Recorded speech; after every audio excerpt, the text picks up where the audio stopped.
স্বামী আর স্ত্রী বেড়াতে গেল চিড়িয়াখানায়। তারা দেখলো একটি বানর তার সঙ্গিনীর সাথে খেলছে।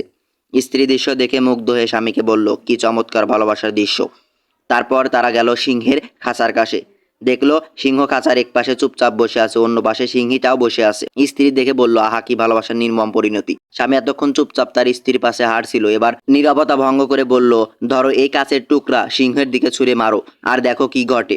মহিলাটি যখন কাছের টুকরো ছুঁড়ে মারল, সিংহ ক্ষিপ্ত হয়ে গেল, সিংহিনীকে বাঁচানোর জন্য গর্জে উঠল। এবার মেয়ে বানরটার দিকে ছুঁড়ে মারলো, দেখো কি ঘটে। পুরুষ বানরটার আচরণ লক্ষ্য করলো, স্ত্রী কাছের টুকরো বানরটির দিকে ছুঁড়ে মারলো। দেখা গেল ছুঁড়ে মারার আগেই বানরটি ছুটে পালিয়ে গেল, সঙ্গিনীর দিকে ফিরেও তাকালো না। স্বামী বলল, মানুষ তোমার সামনে যা প্রকাশ করতে চায় তা দেখে প্রভাবিত হয়েও না। অনেক মানুষ আছে যারা তাদের লোক দেখানোর জন্য আবেগ অনুভূতি প্রকাশ করে অন্যকে প্রতারিত করে। আবার অনেক মানুষ আছে যারা তাদের ভেতরে গভীর অনুরাগ ভালোবাসা লুকিয়ে রাখে। আর বর্তমানে সিংহের চেয়ে বানর